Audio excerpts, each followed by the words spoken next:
The night Elena Cruz was dragged into an underground poker room, her father didn't just lose money, he bet her freedom on a rigged hand. Across the table sat Adrian Volkov, the man who controlled half the city without ever raising his voice. One game, one decision, one woman who refused to be anyone's prize. This is the story of how a daughter became deadlier than the empire that tried to claim her. If you want to see how far Elena's fight takes her, hit that like button and drop a comment with your city so I can see how far this story travels. Now let's begin. The poker room smelled like expensive cigars and bad choices. It wasn't the kind of place you stumbled into by accident. 3 floors beneath the Diamond Crown Casino, past 2 sets of steel doors and a security checkpoint manned by men who looked like they ate problems for breakfast, the room existed in a pocket of the city where laws didn't reach and mercy didn't live. Elena Cruz knew all of this before she was shoved through the door. She'd been dragged from her apartment at midnight. No explanation, no warning, just 2 men in suits who didn't bother with pleasantries. They'd zip-tied her wrists, thrown a jacket over her shoulders to hide the restraints, and walked her through the casino floor like she was just another drunk being escorted out. No one looked twice. No one ever did in places like this. Now she stood at the edge of a room that reeked of power and desperation, her heart slamming against her ribs as she took in the scene. The table was massive, polished mahogany that probably cost more than her yearly rent. Green felt stretched across its surface, marked with chips stacked in neat towers of red, black, and gold.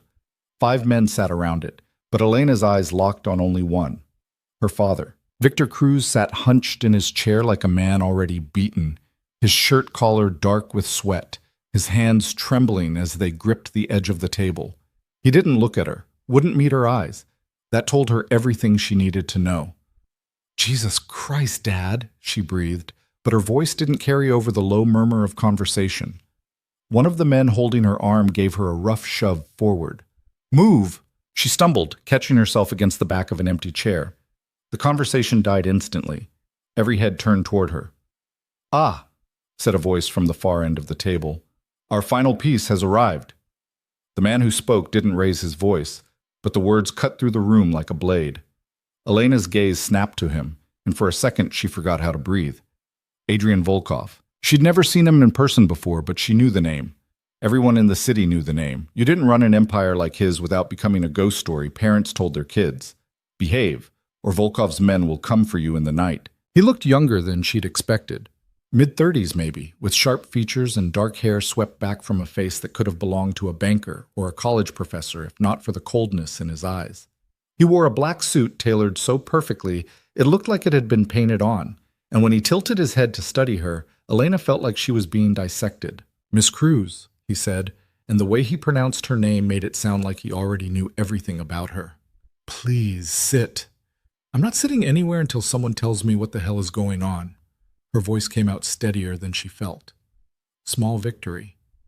Adrian's expression didn't change. "Your father didn't explain?"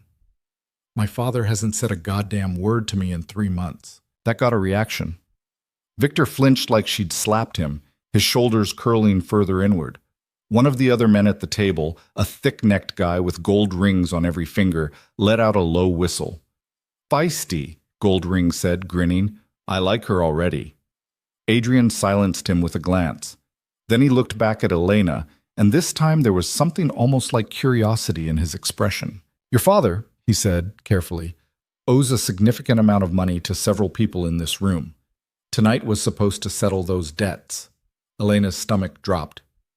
"How much?" $240,000. The number hit her like a freight train. She staggered back a step, her vision blurring at the edges. That's not possible. He doesn't, Adrian agreed, which is why he offered alternative collateral. The room tilted. Elena's eyes snapped back to her father, and this time he did look at her. His face was pale, slick with sweat, and there was something in his expression that made her want to scream. Shame, desperation, and underneath it all, resignation. "Dad?" Her voice cracked. "What did you do?" Victor opened his mouth, but no sound came out.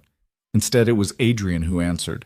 "He put you on the table, Miss Cruz." The words didn't make sense at first, They bounced around inside her skull like loose change, refusing to settle into anything coherent. Then, slowly, horrifically, the meaning clicked into place. "No," she whispered. "3 hands," Adrian continued, his tone as neutral as if he were discussing the weather. "Winner takes the pot, and ownership of the debt tied to your name." "My name?" Elena's voice spiked. "What debt? I don't—" "Credit cards, loans, a mortgage on a property you've never seen, all opened in your name over the past 18 months. Ice flooded her veins. She spun toward her father. "You used my identity?" Victor's hands were shaking so badly now that he had to clasp them together. "I was going to pay it back. I swear, Elena, I was going to—" "You put me in debt for $250,000 so you could gamble it away?" Her voice cracked like a whip, and Victor flinched again, but he didn't defend himself, didn't even try. He just sat there, small and pathetic. And Elena realized with stunning clarity that this wasn't the first time. This was just the first time he'd run out of ways to fix it. "Sit down, Miss Cruz." Adrian's voice cut through her rage like a bucket of cold water. She turned back to him, breathing hard, and found him watching her with that same unreadable expression. "I said sit. It wasn't a request." Elena's legs moved before her brain caught up. She dropped into the chair directly across from her father, her hands curling into fists on the table. One of the men behind her cut the zip ties, and she rubbed her wrists, feeling the blood rush back into her fingers. "This is insane," she said, but her voice had lost its edge. "You can't just— People aren't collateral. This isn't legal." "You're right," Adrian said. "It isn't."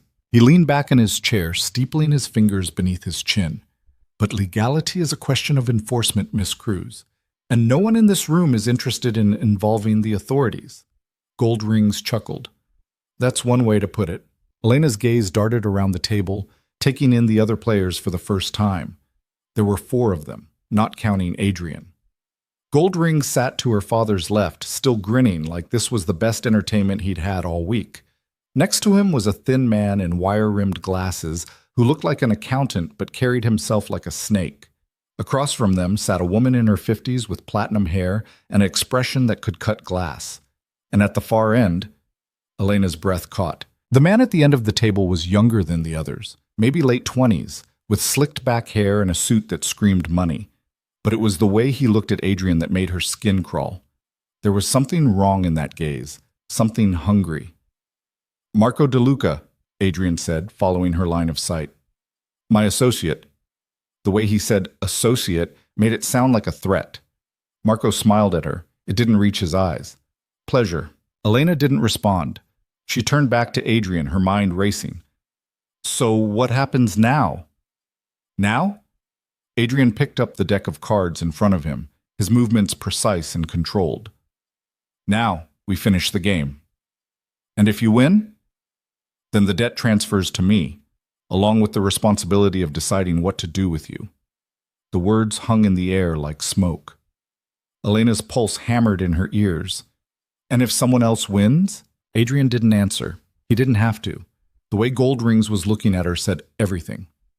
"This is medieval," she said, her voice shaking. "You're talking about me like I'm a piece of property." "I'm talking about you," Adrian said quietly, "like you're a complication in a business transaction, which is what you are." The bluntness of it stole her breath. "Your father made a choice," Adrian continued, shuffling the deck with the ease of someone who'd done it 10,000 times. "A stupid choice, but his nonetheless. Now the rest of us are left to clean up the mess. So yes, Miss Cruz, you are collateral, and in about 5 minutes, someone at this table is going to own the legal right to collect on every dollar attached to your name." Elena's hands clenched so hard her nails bit into her palms. "I could leave. Right now. Walk out that door and never look back." "You could try." The 2 men who'd dragged her here shifted behind her chair. Elena didn't need to turn around to know they'd stop her before she made it 3 steps. She was trapped. Adrian began dealing the cards. Elena watched his hands move, smooth, efficient, every motion controlled. The cards slid across the felt in perfect arcs, landing face down in front of each player. 2 cards each. Texas Hold'em. She recognized the game instantly. Her father had taught her to play when she was 8 years old. The irony was so bitter she almost laughed. "Ante up," Adrian said. Chips clattered as the players pushed their bets into the center. Victor's stack was pathetically small, maybe 10,000 in chips, if that. Everyone else had mountains. The first 3 community cards hit the table. King of Spades, 7 of Hearts, 2 of Diamonds, gold rings bet big. The accountant folded, platinum hair raised. Marco called. Victor hesitated, then pushed in half his remaining chips, his hand shaking so badly he almost knocked over his stack. Adrian called without blinking. The turn card came down. 9 of clubs. More betting, more posturing. Elena watched it unfold with a sinking feeling in her gut. Her father was drowning, and everyone at the table knew it. They were circling like sharks waiting for the kill. The river card dropped. Ace of Spades. Victor went all in. It was a desperate move, the kind of play you made when you had nothing left to lose. Gold rings folded with a disgusted grunt. Platinum hair followed. Marco stared at the cards for a long moment, then slid his chips forward. Call. Adrian studied his hand. Then, almost lazily, he pushed his entire stack into the center. Raise. The room went silent. Marco's jaw tightened. For the first time all night, he looked uncertain. His gaze flicked to Adrian, then to the pot, then back again. "You don't have the cards," Marco said finally. "Don't I?" The 2 men stared at each other across the table, and Elena felt the temperature in the room drop 10 degrees. This wasn't just about the game anymore. This was something else, something older. Marco's hand hovered over his chips. Then he folded. "Smart," Adrian murmured. He turned his attention to Victor, who looked like he was about to pass out. "Show your cards, Mr. Cruz." Victor flipped them over with trembling hands. Pair of 7s. With the 7 on the board, he had 3 of a kind. It was a decent hand, not great, but decent. Adrian turned his cards face up without ceremony. Ace of Hearts, Ace of Clubs. 3 aces. Victor's face went ashen. "No," he whispered. "No, no, no." "The pot is mine," Adrian said, his voice cutting through Victor's panic like a scalpel. "Which means the debt is mine, which means—" "Wait!" Every head turned toward Elena. She was on her feet before she'd fully registered the decision, her chair scraping back with a harsh screech. Her heart was trying to punch through her ribcage, but her voice came out clear. "That game was rigged!" The silence that followed was suffocating. Gold rings let out a bark of laughter. "Oh, this is rich." "Sit down, girl," Platinum Hair said coldly. "You don't know what you're talking about." But Elena didn't sit. She kept her eyes locked on Adrian, watching for any flicker of reaction. "The deck was marked," she said. "Not obviously, but the cut was too clean, the distribution too perfect. And Marco—" She turned to look at the younger man, whose expression had gone very still. "You folded a winning hand." Marco's smile was gone now. "Careful, Miss Cruz. You had pocket kings," Elena continued, her pulse roaring in her ears. "With the king on the board, you had 3 of a kind, better than my father's hand. You should have won." "She's bluffing," Marco said, but his voice was tight. "Am I?" Elena took a step closer to the table. "Because from where I'm standing, it looks like you threw the game, which means someone wanted Adrian to win, which means this whole thing—" She gestured at the room, the cards, the chips, was a setup from the start. The temperature in the room plummeted. Adrian hadn't moved, hadn't spoken, but something in his expression had changed, a sharpness that hadn't been there before. "Explain," he said quietly. Elena's mouth went dry. She'd just accused a mafia boss of being conned in his own game. If she was wrong, if she'd misread the situation, she was dead. But she'd grown up watching her father play cards in back rooms and basements, learning to spot a cheat from 20 feet away. And she knew what she'd seen. "The shuffle was clean," she said, forcing herself to meet Adrian's gaze. "But the deal wasn't. You gave yourself the aces, and Marco knew it. That's why he folded. He was supposed to lose to you, not win the pot himself." "That's bullshit," Marco snapped, but there was an edge of panic in his voice now. Adrian raised one hand and Marco fell silent instantly. "Go on," Adrian said to Elena. She swallowed hard. "Someone in this room wanted you to win my father's debt, which means someone wanted you tied to me. I don't know why yet, but I will." The words hung in the air like a loaded gun. Then Adrian did something Elena didn't expect. He smiled. It wasn't a warm smile. It was the kind of smile a predator wore when it finally spotted the trap. "Marco," he said softly, still looking at Elena, "show me your cards." "I folded," Marco said quickly. "They're already in the muck." "Then we'll retrieve them." "Adrian, this is ridiculous. Now!" The word cracked like a gunshot. One of the security guards moved to the discard pile and carefully separated out the last 2 cards folded. He placed them face up on the table. King of Hearts, King of Diamonds, Pocket Kings. Elena had been right. The room erupted. Gold Ring surged to his feet, swearing. Platinum Hair's expression could have frozen lava. And Marco? Marco looked like a cornered animal, his hand sliding toward his jacket. "Don't," Adrian said, and the single word stopped Marco cold. Adrian rose slowly from his chair, and despite the chaos around them, the room fell silent again. He walked around the table with measured steps, his gaze never leaving Marco. "How long?" Adrian asked. "I don't know what you're talking about." "How? Long?" Marco's jaw worked. Then, almost imperceptibly, his shoulders sagged. 6 months. Who else? Does it matter? Adrian moved so fast, Elena almost missed it. 1 second he was standing 3 feet away. The next he had Marco by the throat, slamming him back against the wall hard enough to crack the plaster. "Who else?" Marco gasped for air, his face turning red. "Castellano," he choked out. "He's been moving product without your cut." Adrian released him, and Marco crumpled to the floor, coughing. The name Castellano seemed to mean something to the others.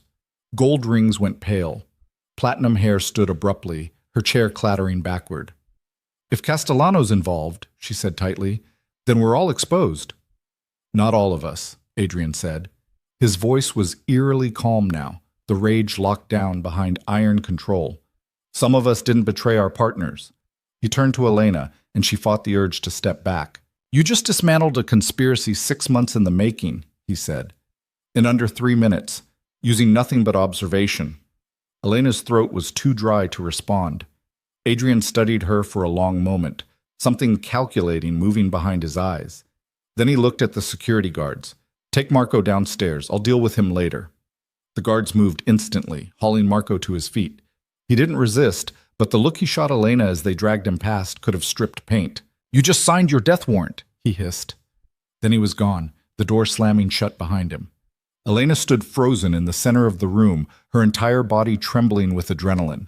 Around her, the remaining players were gathering their chips, their expressions ranging from shock to grudging respect to barely concealed fury. Adrian walked back to the table and collected the deck of cards.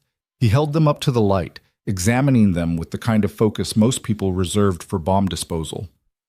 "Marked," he confirmed quietly. "Subtle, but there." He set the deck down and looked at Victor, who had gone from ashen to green. "Your daughter just saved your life, Mr. Cruz. If this game had stood, Castellano would have had leverage over both of us. You should thank her." Victor didn't say anything. He looked like he wanted to disappear into the floor. Adrian's gaze shifted back to Elena. "You have a choice to make, Miss Cruz." "What kind of choice?" "The debt exists. The fraud happened. Even with the game exposed, you're still on the hook for $240,000 in loans, credit cards, and a mortgage tied to a house you've never seen." He paused. "I can erase all of it. Every dollar. Every mark on your credit. Every piece of paper with your name on it." Elena's breath caught. "Why would you do that?" "Because you just exposed a traitor in my organization. That's worth something." "What's the catch?" Adrian smiled again. That same cold, calculated expression. "The catch is that you work for me. 30 days. You help me find every crack in my operation, every leak, every person who thought they could steal from me. And when it's done, you walk away clean. And if I say no, then you leave tonight, and by tomorrow morning, every creditor in the city will be knocking on your door. You'll spend the next decade buried in debt you didn't earn, trying to prove fraud that no court will care about. Your father will disappear, probably into a shallow grave, and you'll be lucky to survive the month." The brutal honesty of it hit her like a slap. Elena looked at her father, slumped in his chair like a broken doll. Then she looked back at Adrian, standing tall and composed, offering her a lifeline wrapped in barbed wire. 30 days, she said slowly. 30 days. And then I'm free. Completely free. You have my word. Elena almost laughed. The word of a mafia boss. That's what her life had come to. But looking around the room, at the guns on the guards' hips, at her father's hollow eyes, at the locked door and the 3 floors of casino above them, she realized she didn't actually have a choice. She never had. Fine, she said. 30 days. But I want it in writing. Adrian's eyebrows rose slightly. You don't trust me? Would you?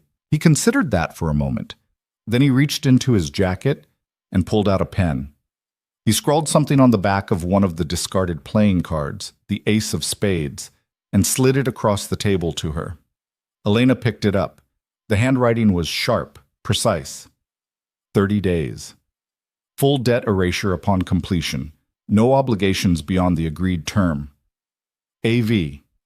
It wasn't legally binding. It wasn't notarized or witnessed or worth anything in a court of law. But as she stared at those 3 initials, Elena realized it was the closest thing to a guarantee she was going to get. She pocketed the card. When do we start? She asked. Adrian checked his watch. 6 hours ago. Get some sleep, Miss Cruz. Tomorrow we begin tearing my empire apart to see what crawls out. He gestured to one of the guards who stepped forward. Marcus will take you to a secure location. You'll stay there for the duration of our arrangement. I'm not staying in some safe house. You are, Adrian interrupted. If you want to live through the week, Castellano knows you exposed his operation. Marco knows you cost him his position. Do you really think they're going to let you walk around unprotected? The logic was sound, even if Elena hated it. She turned to her father one last time. He was staring at his empty hands, looking smaller and older than she'd ever seen him. Dad, she said quietly. He looked up, and the desperation in his eyes almost broke her. I'm sorry, he whispered. Elena, I'm so sorry. Save it. The words came out harder than she'd intended, but she didn't take them back. She couldn't. Not when he'd used her identity, gambled away her future, and offered her up like a poker chip. I'll deal with you later, she said. Right now I have 30 days to survive, and when this is over, when I'm free, you stay out of my life. Forever. Understood? Victor's face crumpled, but he nodded. Elena turned and walked toward the door, following Marcus out into the hallway. Behind her, she heard Adrian's voice, low and lethal, addressing the remaining players. If anyone in this room is working with Castellano, I suggest you disappear before sunrise, because when I find you, and I will find you, what happened to Marco will look like mercy. Then the door closed, and Elena was moving through the corridor, her legs shaking with delayed shock. She just made a deal with the devil. And somewhere in the city above them, people who wanted her dead were already making plans. But as she climbed into the back seat of Marcus's car and watched the casino lights fade into the distance, Elena Cruz made herself a promise. She'd survive the next 30 days. She'd expose every rat in Adrian Volkov's empire. And then she'd walk away free. Not because someone won her, not because someone owned her, but because she'd earned it. No one was going to bet on her life again. Not her father, not Adrian Volkov, not anyone. The car pulled onto the highway, and the city spread out before her like a glittering cage. Elena pressed her hand against the window and felt the glass cold beneath her palm. 30 days. She could do 30 days. She had to. The safe house wasn't what Elena expected. She'd pictured something out of a crime movie, boarded windows, peeling paint, maybe a mattress on the floor, and a single light bulb swinging from the ceiling. Instead, Marcus pulled up to a sleek high-rise in the financial district, the kind of building where doormen wore white gloves and the lobby had marble floors that could double as mirrors. You're kidding, she said. Marcus killed the engine. Mr. Volkov doesn't do things halfway. He led her through a side entrance, bypassing the main lobby entirely, and took her up a private elevator that required a keycard to operate.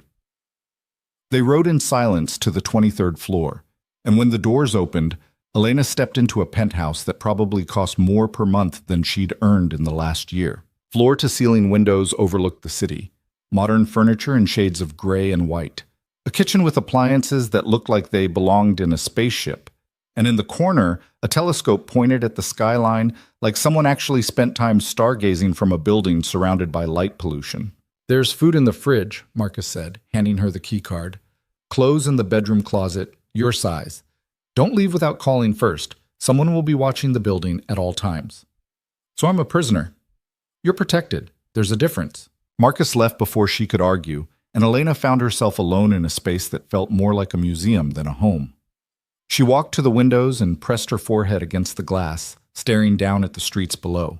From up here, the city looked almost peaceful. You couldn't see the blood in the gutters or the desperation in the back alleys. Just lights and movement and the illusion of order. Her phone buzzed. Elena pulled it out, half expecting another threat from Marco or one of his people. Instead, it was a text from a number she didn't recognize. Sleep. 6 a.m. pickup. Wear something you can move in. Ah. She stared at the message, then deleted it and turned off her phone. Sleep felt impossible, but exhaustion won out around 4 in the morning. She collapsed onto the bed fully clothed and fell into a dreamless black that swallowed her whole. When the alarm went off 2 hours later, it felt like she'd barely closed her eyes. The clothes Marcus had mentioned were exactly her size. Black jeans, a fitted jacket, boots that actually fit. She showered fast, braided her hair back, and was waiting in the lobby when a black SUV pulled up at exactly 6. The driver didn't speak, just opened the door and waited for her to get in. 20 minutes later, they pulled up to a warehouse on the east side of the river. The kind of neighborhood where you didn't ask questions and you definitely didn't call the cops. The building looked abandoned from the outside. Rusted metal siding, broken windows, weeds growing through cracks in the concrete. But when Elena stepped through the door, she found herself in a space that had been completely gutted and renovated. Computer stations lined one wall. Filing cabinets covered another. A conference table dominated the center of the room, covered in spreadsheets, ledgers, and what looked like surveillance photos. And standing at the head of the table, studying a laptop screen with the kind of focus most people reserved for surgery, was Adrian Volkov. He looked up when she entered. You're early. You said 6. I said 6 a.m. pickup. Most people interpret that as arriving at 6:30. I'm not most people. Adrian's mouth twitched. Not quite a smile, but close. No, you're not. He closed the laptop and gestured to the table. We have a problem. Just one? Several, but let's start with the immediate crisis. He tapped one of the surveillance photos. Do you know what this is? Elena leaned closer. The photo showed a shipping container being loaded onto a truck, time-stamped from 3 nights ago. Nothing remarkable about it except for the logo on the side, a lotus flower inside a circle. No, she admitted. That's one of my containers. It was supposed to contain medical supplies being shipped to a clinic in the South District. Instead, it contained 40 kilos of uncut heroin. Elena's stomach dropped. Jesus. The shipment was intercepted by customs. My people inside managed to bury the report before it went up the chain, but that won't last. Someone is using my logistics network to move product without authorization, and when it gets traced back to me, I'll be the one facing federal charges. So stop the shipments. I can't stop what I can't see. Adrian pulled up a spreadsheet on his laptop and turned it toward her. This is a record of every container that's moved through my network in the last 6 months. 15,000 shipments, most of them legitimate. But somewhere in that data, there's a pattern, a signature, something that tells me which ones are dirty. Elena stared at the columns of numbers. You want me to find it? I want you to find the people behind it.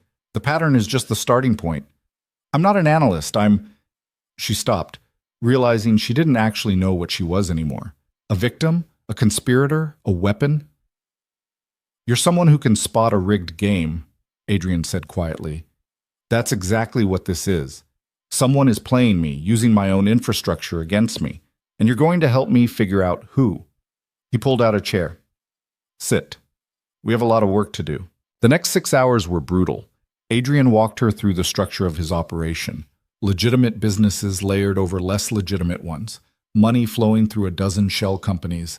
Shipments moving through ports and warehouses and distribution centers scattered across the city. It was a machine, precise and efficient, and someone had slipped a virus into the code. Here, Elena said around noon, tapping a line in the spreadsheet. This one doesn't match. Adrian leaned over her shoulder. Explain. The weight's off. It's listed as medical supplies, but the container weight is 40% heavier than it should be. And look, She scrolled down. Same thing here and here. They're all going to the same distribution center. Castellano's warehouse. The name hung between them like a blade. Adrian straightened, his expression going cold. How many? Elena counted. 17 in the last 3 months. And I never saw it because the paperwork was clean. He pulled out his phone and made a call. I need eyes on the Northside warehouse. Now. I want to know who's been accessing it and when. He hung up and looked at Elena. You just found me 17 federal offenses. You're welcome? This time he did smile. It was brief, almost invisible, but it was there. Come on, we're not done. They spent the rest of the day pulling threads, cross-referencing shipping manifests with employee schedules, tracking payment records, building a map of who knew what and when. By the time the sun started setting, Elena's eyes felt like sandpaper, and her brain was running on fumes. Eat, Adrian said, sliding a container of takeout across the table. Elena hadn't even heard him order food. She opened the container and found pad thai, still hot. Her stomach growled so loudly that Adrian raised an eyebrow. When's the last time you ate? Yesterday. Maybe. Maybe. It's been a weird couple of days. He didn't argue with that. They ate in silence for a while, and Elena tried not to think about how surreal this was. Sitting in a warehouse with a mafia boss, hunting for evidence of conspiracy while eating noodles out of styrofoam. Can I ask you something? She said finally. Adrian looked up from his laptop. You can ask. Why didn't you just kill Marco last night? The bluntness of the question didn't seem to faze him. Because dead men don't give you answers, and right now I need answers more than I need revenge. So you're keeping him alive, for now. He took a sip of water. Marco's been with me for 5 years. I trusted him. That kind of betrayal doesn't happen in a vacuum. Someone got to him. Someone convinced him the risk was worth it. I want to know who. Castellano.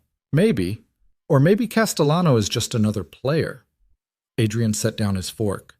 That's the problem with empires. The bigger they get, the harder it is to see all the moving parts.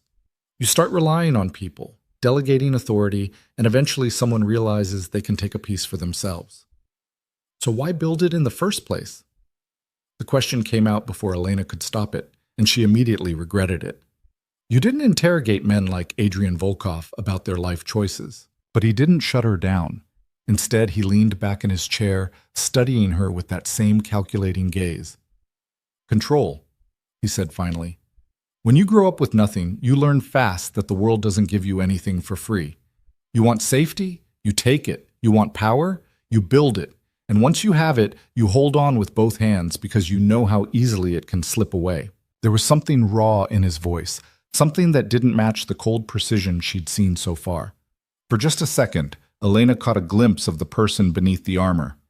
Then it was gone, locked back down behind iron walls. Get some rest, Adrian said, standing. Tomorrow, we talk to Marco. Elena's pulse kicked up. You're letting me in the room?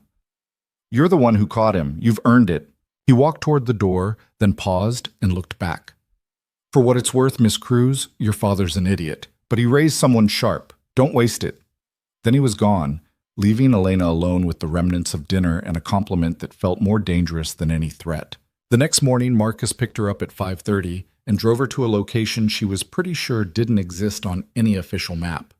The building was squat and windowless, surrounded by a chain-link fence and enough security cameras to film a movie. Inside, it smelled like concrete and fear. Adrian was already there, standing outside a steel door with his arms crossed. He looked like he hadn't slept, but his suit was still perfect, his expression still unreadable. He's been talking, Adrian said without preamble.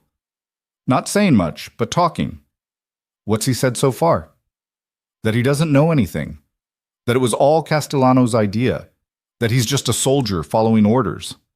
Adrian's jaw tightened. He's lying. How do you know? Because Marco doesn't follow orders. He improvises. He's ambitious. And ambitious people don't take risks unless they think they can win. He opened the door.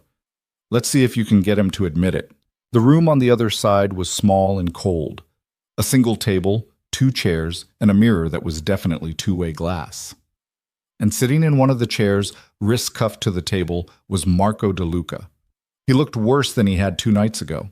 His suit was rumpled, his slicked back hair had fallen into his face, and there was a bruise blooming along his jaw that suggested someone had already tried the hard way to get answers. When he saw Elena, something flickered in his expression. Surprise, then hatred.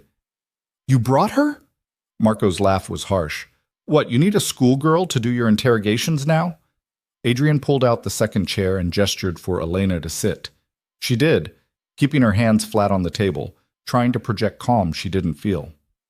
"Marco," she said evenly, "we need to talk." "I've got nothing to say to you." "That's fine. I'll talk. You listen." She leaned forward slightly. "You threw the poker game. We both know it. Adrian knows it. What I want to know is why." "I already told him." "You told him it was Castellano's plan, but that doesn't make sense." Elena tapped the table with one finger. "Castellano's been moving product through Adrian's network for months. He's making money. He's staying under the radar. Why would he suddenly want to tie Adrian to a debt case involving a random girl and her gambling addict father?" Marco's eyes narrowed. Maybe he saw an opportunity. For what? Leverage? Blackmail? Elena shook her head.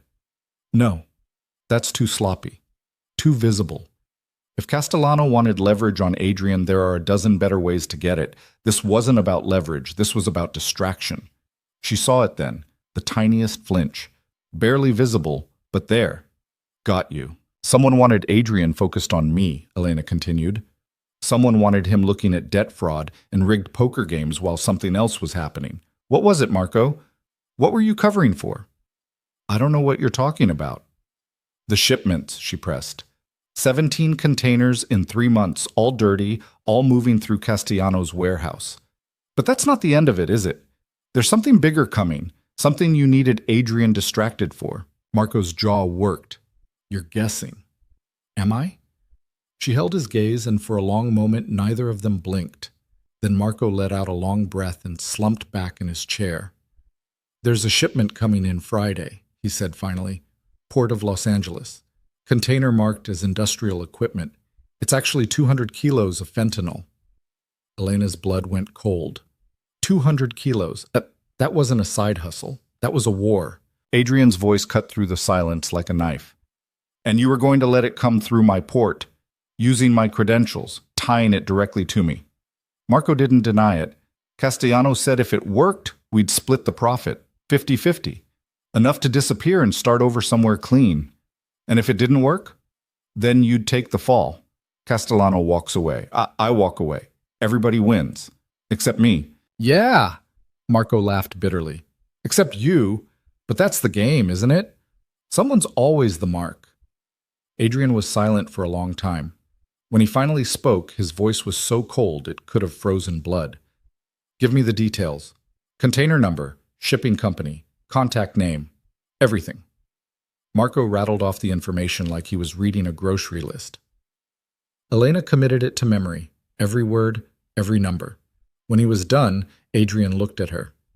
Anything else you want to ask? Elena thought about it. Then she said, Why'd you fold that hand, Marco? You could have won. You could have taken the debt yourself and cut Adrian out entirely. Marco's expression twisted into something ugly. Because I'm not stupid. If I'd won, Adrian would have known something was wrong immediately. This way, he thinks he's in control. He thinks he won fair and square. And while he's busy cleaning up your mess, the real shipment comes through clean. Except I caught you. Yeah. Marco's eyes were hard. You did. Congratulations. You just painted a target on your back so big even Adrian won't be able to protect you. Adrian moved so fast Elena barely saw it. 1 second he was standing by the door, the next he had Marco by the throat again, lifting him half out of the chair. If anything happens to her, Adrian said quietly, I will take you apart piece by piece and mail what's left to Castellano as a warning. Are we clear? Marco choked out something that might have been agreement. Adrian released him and stepped back, his expression smoothing into that same cold mask. We're done here. Marcus will take you back to holding. He walked out without another word, and Elena had to jog to keep up. Friday, she said as they emerged into the hallway. That's 2 days from now. I know. So what do we do? Adrian stopped and turned to face her, and for the first time since she'd met him, She saw something other than cold calculation in his expression. It looked almost like respect. "We set a trap," he said, "and we make sure Castellano walks right into it." The next 48 hours were a blur of planning, preparation, and paranoia. Adrian moved her to a different safe house. This one actually looked like a safe house, with reinforced doors and enough weapons to stage a small coup. He brought in people Elena didn't recognize, specialists in everything from port security to federal law enforcement, and together they built a plan so intricate it made her head spin. The container would come through as scheduled. Adrian's people would intercept it before it reached Castellano's warehouse. And when Castellano showed up to collect his product, they'd be waiting. "What about Marco?" Elena asked on Thursday night, sitting across from Adrian at a table covered in blueprints and surveillance photos. "What about him?" "Are you going to kill him?" Adrian didn't look up from the blueprint. Probably. The casual brutality of it should have shocked her. A week ago, it would have. But now, after everything she'd seen, it just felt inevitable. "He gave you the information," she said anyway. "Doesn't that count for something?" "It counts for a quick death instead of a slow one." Adrian finally met her eyes. "Marco betrayed me, tried to frame me for federal charges. Put you in danger. There's no version of this where he walks away. And that doesn't bother you? Should it?" Elena didn't have an answer for that. She looked back at the blueprints, tracing the route the container would take from the port to the warehouse. Somewhere along that route, everything would either work perfectly or fall apart completely. "You're thinking too loud," Adrian said. "I'm thinking that a lot can go wrong. It can, but it won't." He tapped the blueprint. "We control every variable, the route, the timing, the people. Castellano thinks he's walking into a payday. Instead, he's walking into a cage. And if he doesn't show? Then we burn the shipment and hunt him down the old-fashioned way." Adrian leaned back in his chair. "Either way, this ends Friday night." Elena wanted to believe him. Wanted to trust that Adrian Volkov, the man who controlled half the city, had thought of everything. But she'd grown up around gamblers and con artists, and she knew that no plan survived contact with reality. Something was going to go wrong. She just didn't know what yet. Friday came too fast. Elena woke up before dawn. Her nerves wound so tight she could barely breathe. She dressed in the darkest clothes she had and checked her phone obsessively, waiting for word from Adrian. It came at 7 a.m. Container cleared customs. On schedule. "Stay at the safe house until you hear from me. BS." She read the message 3 times, then deleted it and started pacing. Staying at the safe house felt like torture. She should be there, should be watching this go down, making sure nothing slipped through the cracks. But Adrian had been firm. She wasn't trained for this, wasn't armed, and her presence would only complicate things. So she waited. Hours crawled by. Elena tried to distract herself with TV, with food, with anything that would stop her from climbing the walls. Nothing worked. At 4 p.m., her phone rang. Unknown number. Elena's heart stopped. She answered, her hand shaking. "Hello? Miss Cruz?" The voice on the other end was unfamiliar, male, with an accent she couldn't place. "You don't know me, but I know you, and I have a message." "Who is this?" "A friend, or an enemy. Depends on what you do in the next 10 minutes. Elena's blood turned to ice. "What do you want?" "Adrian Volkov is walking into a trap. The container he's planning to intercept? It's empty. The real shipment came through 3 days ago, and it's already been distributed. Castellano knows he's coming, and when Adrian shows up tonight, he's going to die." The world tilted. "You're lying," Elena managed. "Am I? Then why hasn't Adrian called you in the last 3 hours? Why hasn't he sent an update?" The voice paused. "He's already at the warehouse. And in about..." A pause. 6 minutes, Castellano's people are going to blow the building with him inside. Elena's hand tightened on the phone. "Why are you telling me this?" "Because you're useful. And because when this is over, someone's going to need to pick up the pieces. Make the right choice, Miss Cruz. Walk away. Let Adrian burn, and I'll make sure your debt disappears forever." The line went dead. Elena stood frozen, her mind racing. It could be a lie, a trick to get her to panic, to make a mistake. But the details, the timing, the silence from Adrian, it fit too well. She grabbed her jacket and ran for the door. The streets blurred past as Elena ran. her lungs burning, her heart slamming against her ribs like it was trying to escape. She didn't have a car, didn't have a weapon, didn't have anything except the address burned into her memory from studying those blueprints and a clock ticking down in her head. 6 minutes, the voice had said. That was 4 minutes ago. She flagged down a cab on the corner, practically throwing herself into the back seat. Northside, Industrial District. I'll pay you triple if you get there in under 10 minutes. The driver looked at her in the rearview mirror like she was insane. Lady, that's across town. $500, cash, right now. She pulled out the emergency money Adrian's people had left in the safe house and shoved it through the partition. Drive. The driver looked at the bills, then at her face, and made his decision. The cab lurched forward hard enough to throw her back against the seat, and suddenly they were weaving through traffic like they were competing in a street race. Elena's phone buzzed.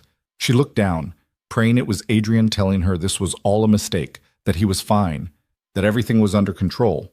It wasn't. Unknown number again. A text this time. Clock's ticking, Miss Cruz. 2 minutes. Are you really going to die for a man you've known less than a week?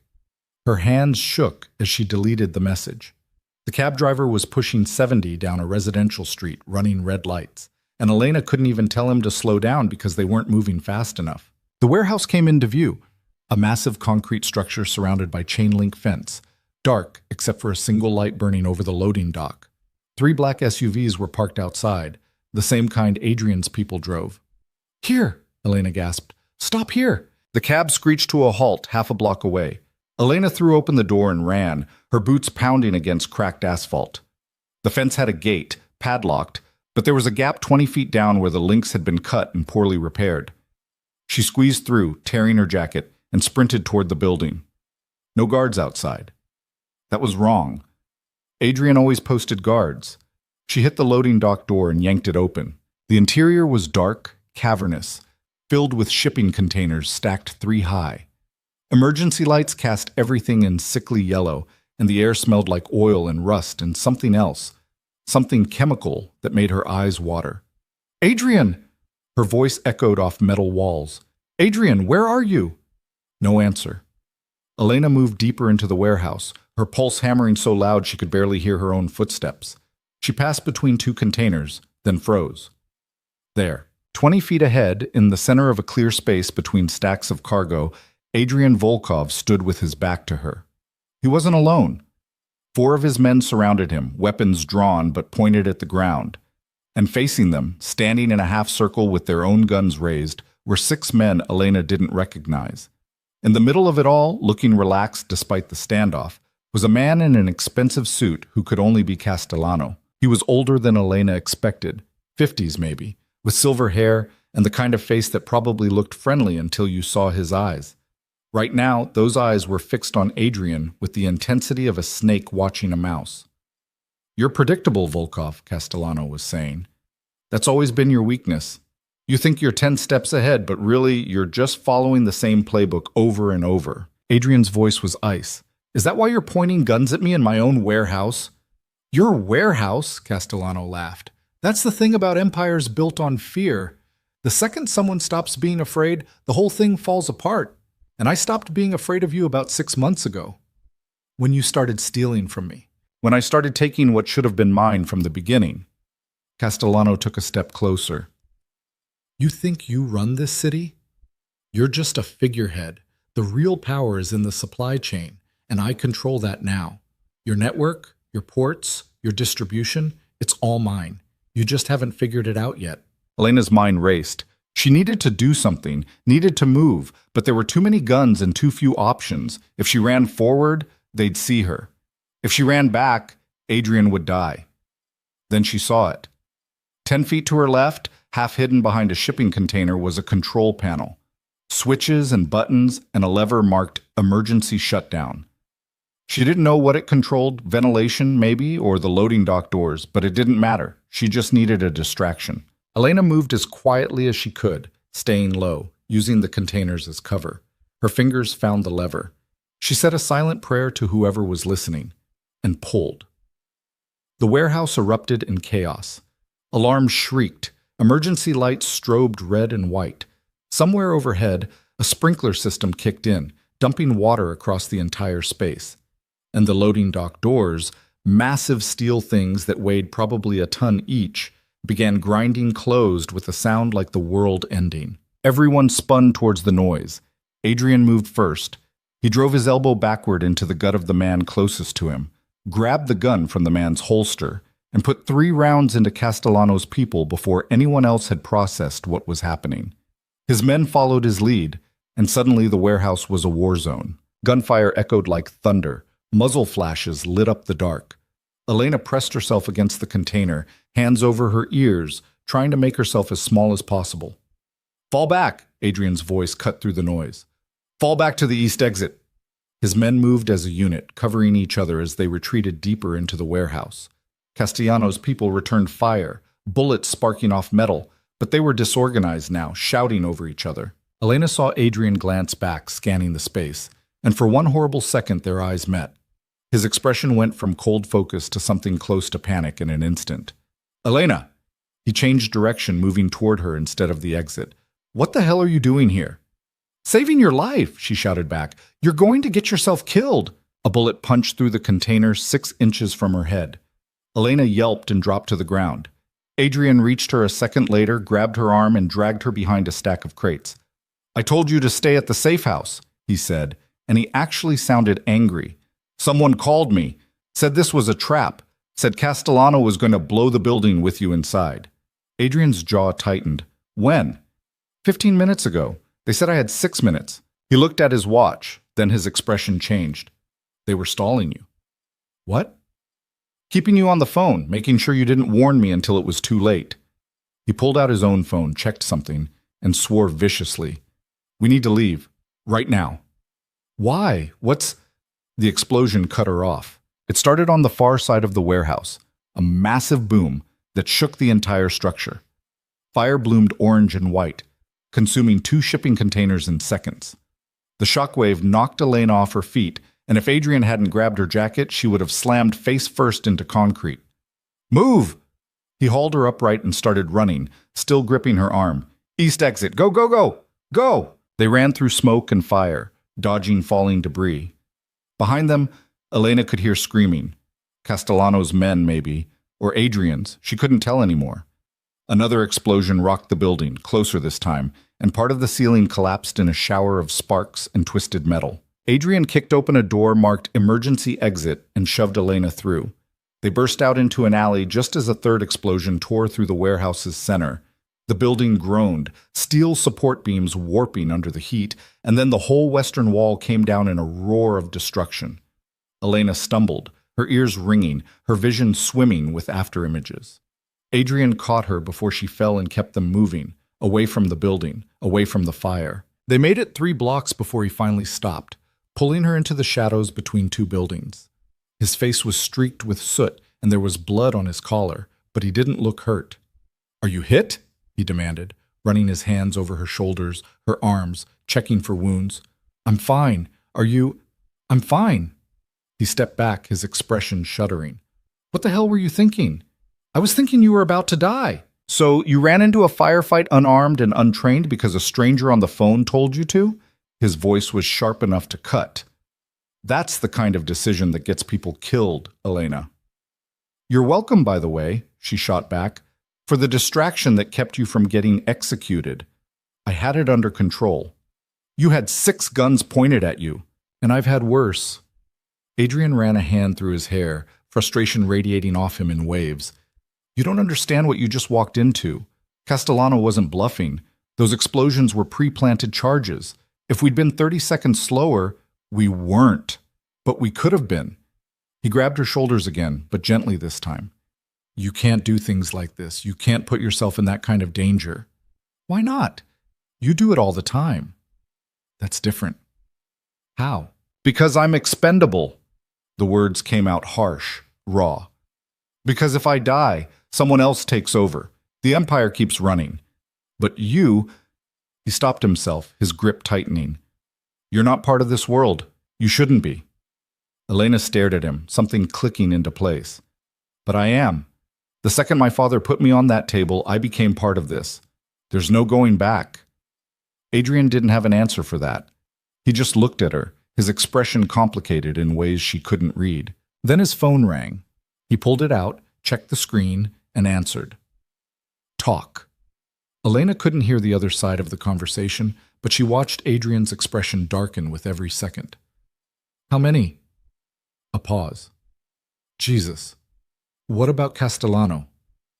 Another pause. Find him. I don't care what it takes. Find him. He hung up and looked at Elena. 3 of my men are dead. 2 more critical, and Castellano wasn't in the warehouse when it blew. What?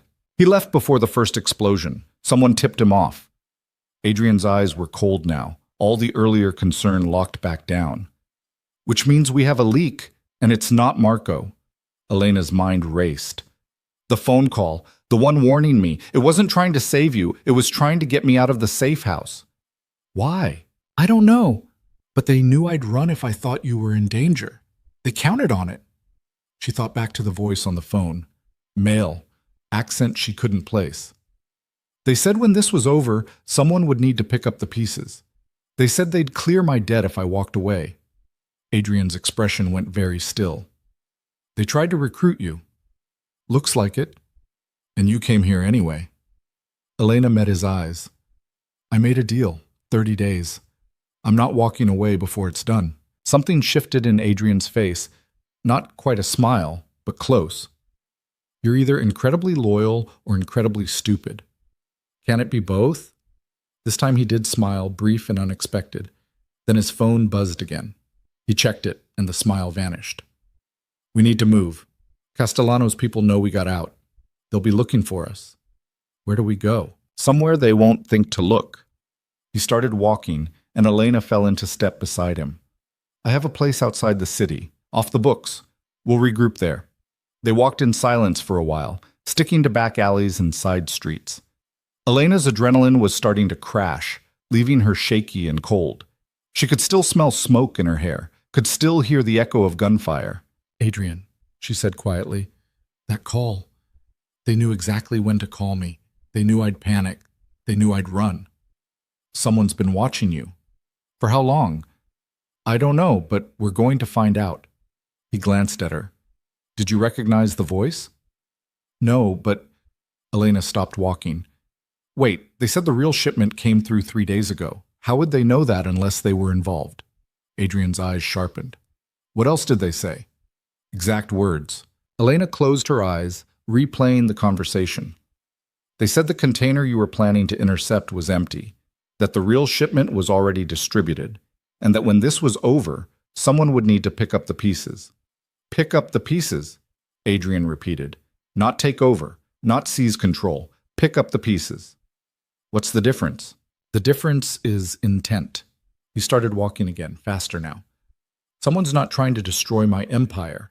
They're trying to fragment it, break it into smaller pieces they can control individually.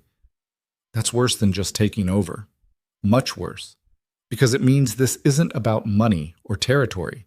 It's about dismantling everything I've built and making sure it can never be put back together. They reached a parking garage and Adrian led her to a nondescript sedan on the 3rd level. He did a quick check underneath, looking for bombs, Elena realized with a jolt, then unlocked it and gestured for her to get in. The drive took 40 minutes, heading northwest out of the city into an area where streetlights became sparse and houses gave way to trees.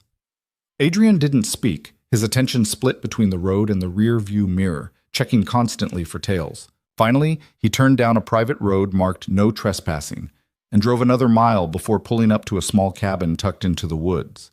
It looked like something out of a different era, log construction, stone chimney, windows dark and unwelcoming. Home sweet home, Adrian said without inflection. Inside, the cabin was sparse but functional.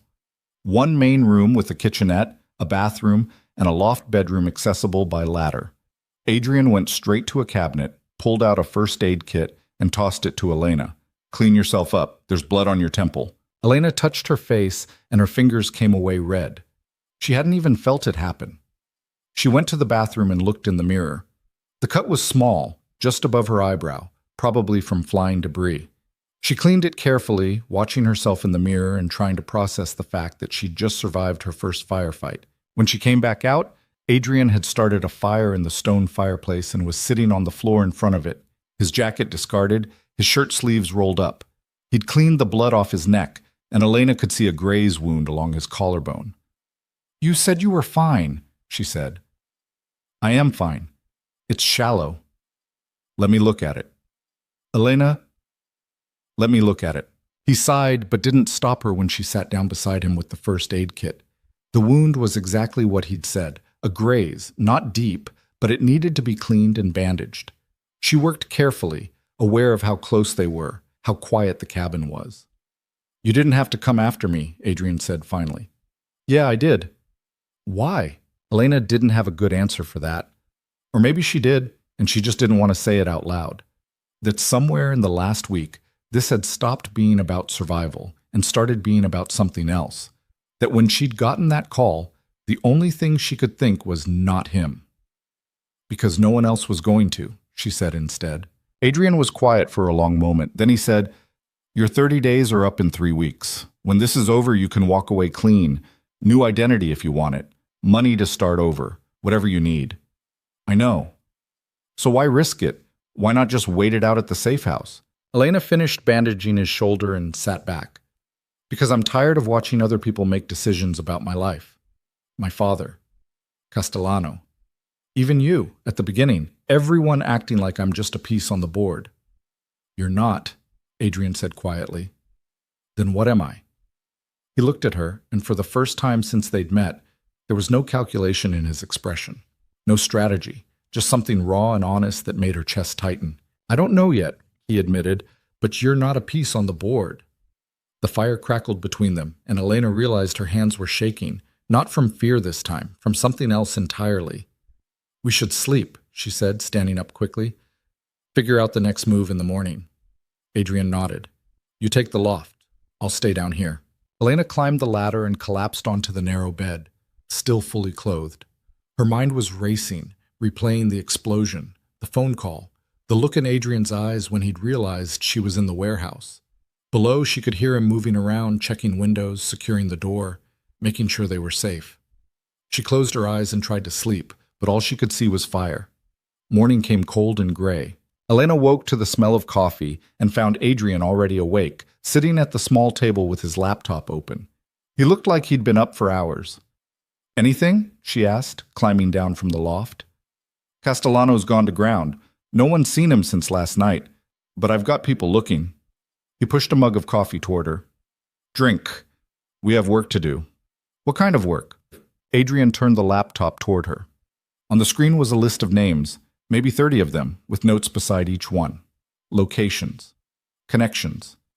Suspected loyalties. "These are the people who could have tipped off Castellano," Adrian said. "I need you to help me narrow it down." Elena scanned the list. Most of the names meant nothing to her, but a few she recognized from the poker game or the warehouse briefings. "How do we narrow it?" "By finding who benefits most from chaos." Adrian pulled up another file, financial records, densely packed with numbers. "Castellano's operation requires infrastructure, warehouses, transport, distribution networks. Someone had to help him set that up without me noticing. That person is on this list." They spent the next 3 hours combing through data, cross-referencing transactions, building a picture of who was connected to what. It was tedious work, the kind that made Elena's eyes blur and her head ache, but slowly a pattern emerged. "Here," she said, pointing to a series of payments. "These all go to the same shell company. But the company's listed owner is..." She checked the name against Adrian's list. "Vincent Torres." "Who is he?" Adrian's expression darkened. "My accountant." "He's been moving money for Castellano?" "For 6 months. Small amounts. Nothing that would trigger alerts. But it adds up." Adrian ran the numbers. $2 million, maybe more. That's a lot of infrastructure. That's a war chest. Adrian closed the laptop and stood. "I need to make some calls." He stepped outside, and Elena watched through the window as he paced the small clearing, phone pressed to his ear. His body language was tense, controlled fury barely held in check. When he came back inside, his expression was grim. "Torres is gone. Cleaned out his office yesterday afternoon. His apartment's empty." He knew we'd figure it out. He knew, or someone told him. Adrian sat down heavily. This keeps getting deeper. Every answer leads to 3 more questions. So what do we do? We go back to basics. Find my father. Elena blinked. Your father? Victor. Your father. Adrian's expression was unreadable. He's the one piece of this that doesn't make sense. Castellano could have framed me without involving him. The debt, the poker game, it was all unnecessary complexity, unless there's a reason he wanted Victor specifically. Elena's stomach twisted. You think my dad's involved? I think we need to find out. They left the cabin an hour later, Adrian making arrangements by phone, while Elena tried not to think about what they might discover. Her father had already betrayed her once. The idea that he might be tangled up in something even bigger made her feel sick. The drive back to the city took 30 minutes. Adrian didn't take her to another safe house. Instead, he pulled up to a rundown motel on the south side. The kind of place where you paid in cash and didn't ask questions. Room 12, he said. He checked in 3 days ago under a fake name, but my people found him. Elena's hands were shaking as she got out of the car. She'd spent the last week trying not to think about her father, trying to bury the anger and hurt under layers of survival instinct. Now it all came rushing back. Adrian knocked on the door. No answer. He knocked again, harder. Victor, open the door. We need to talk. Still nothing. Adrian pulled out a key card. Apparently he'd gotten it from the motel manager, and unlocked the door. The room beyond was dark and smelled like cigarettes and desperation. And sitting on the edge of the bed, looking like he'd aged a decade in the last week, was Victor Cruz. He looked up when they entered, and the expression on his face was pure defeat. Elena, he said hoarsely. I'm sorry, I'm so sorry. Save it, Adrian said coldly. We need answers, and you're going to give them to us. Victor's hands were shaking. I didn't know, I swear, I didn't know it would go this far. What wouldn't go this far? Elena demanded. Her father looked at her, and there were tears in his eyes. The debt, the poker game, it was all a setup. Castellano approached me 6 months ago, said if I helped him, he'd clear my gambling debts and set me up somewhere safe. I just had to play along. Elena's world tilted. You knew from the beginning? I thought it was just about money, just another con. I didn't know he was planning to... Victor's voice broke. I didn't know he'd try to kill you. The words hung in the air like poison. Adrian's voice was ice. What did Castellano want with Elena? He said she was bait, that Volkov would protect her because he's... Victor stopped, seeming to realize he'd said too much. Because I'm what? Adrian's tone could have cut steel. Victor wouldn't meet his eyes. Because you have a weakness for people who remind you of your sister. The temperature in the room dropped 20 degrees. Elena looked at Adrian, saw something crack in his carefully controlled expression. You have a sister? Had, Adrian said, his voice hollow. She died 10 years ago, caught in the crossfire of someone else's war. The pieces clicked together in Elena's mind. The way Adrian had looked at her in the poker room, the way he'd insisted on protecting her. It hadn't been about the debt or the conspiracy. It had been about a ghost he couldn't save. The silence in that motel room was suffocating. Elena stared at her father, trying to process what he'd just said. Bait. She'd been bait. Not collateral, not a mistake, but a deliberate piece of someone else's strategy to get inside Adrian Volkov's head. How much did he pay you? Her voice came out flat, empty of everything except a kind of numb curiosity. Victor flinched. 50,000. Up front. Another 50 when it was done. When what was done? When you were under Volkov's protection. When Castellano had his hook in. Victor's hands were shaking so badly he had to clasp them together. He said it was just about leverage, about having something Volkov would want to protect. I didn't know about the explosions, the drugs, any of it. You have to believe me. I don't have to believe anything. Elena took a step toward him, and Victor actually shrank back. You sold me. Again. You didn't just gamble me away, you handed me over on purpose. I was desperate. I owed money to people who were going to kill me. So you thought you'd get me killed instead? No, Victor's voice cracked. I thought Volkov would protect you. I thought you'd be safer with him than with me. Adrian's laugh was harsh and humorless. That's a hell of a justification. It's the truth. Victor looked at him now, something pleading in his expression. Castellano said you had a pattern, that you protected people who reminded you of someone you lost. He showed me pictures of your sister, said Elena looked just like her. Same age she would have been, same build, same... Enough. Adrian's voice cut like a whip. I don't need you to explain my psychology to me. I'm just trying to make you understand. I understand perfectly. You took money to set up your daughter. The why doesn't matter. Elena's chest felt tight, like someone had wrapped steel bands around her ribs and was slowly tightening them. She'd known her father was weak, had known he was selfish and desperate, and willing to sacrifice anything to save himself. But knowing it and hearing him admit it were two different things. Where's Castellano now? She asked. I don't know. He stopped contacting me after the poker game, just sent the money and disappeared. When did you last see him? Victor thought about it. 4 days ago.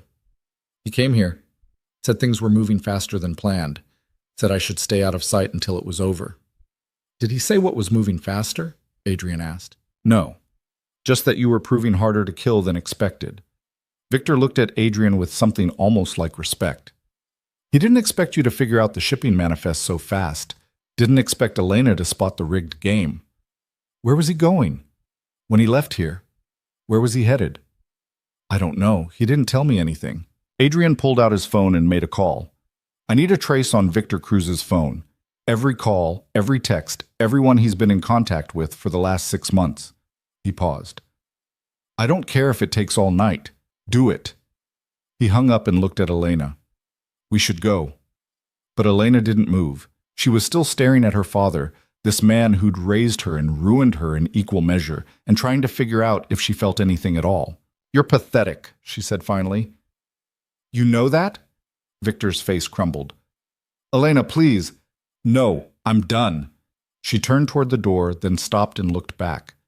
I hope the money was worth it, because you just lost the only person in the world who gave a damn whether you lived or died. She walked out before he could respond, Adrian following close behind. The door clicked shut, and Elena made it exactly 3 steps before her knees gave out. Adrian caught her before she hit the pavement, his arm around her waist, holding her up. Breathe, just breathe. He knew, she gasped. From the beginning, he knew exactly what he was doing. I know. He sold me for $100,000. I know. Elena's vision blurred. She wasn't crying. She was too angry to cry, but her whole body was shaking with a rage so intense she thought it might burn through her skin. I want him dead. I want to walk back in there and... You don't. Adrian's voice was calm, steady. Trust me, you don't. How do you know? Because I've done it, and it doesn't fix anything. The honesty in his voice cut through her anger like cold water. Elena took a shaky breath, then another, forcing herself back under control. When she could stand on her own, Adrian let her go, though he stayed close. What happens to him? She asked. What do you want to happen? Elena thought about it. A week ago, she might have said she wanted him safe, protected, forgiven. Now? I want him to live with what he did. I want him to wake up every day knowing he destroyed his own daughter to save himself. And I want him to know that when he dies, he'll die alone. Adrian nodded slowly. I can make that happen. How?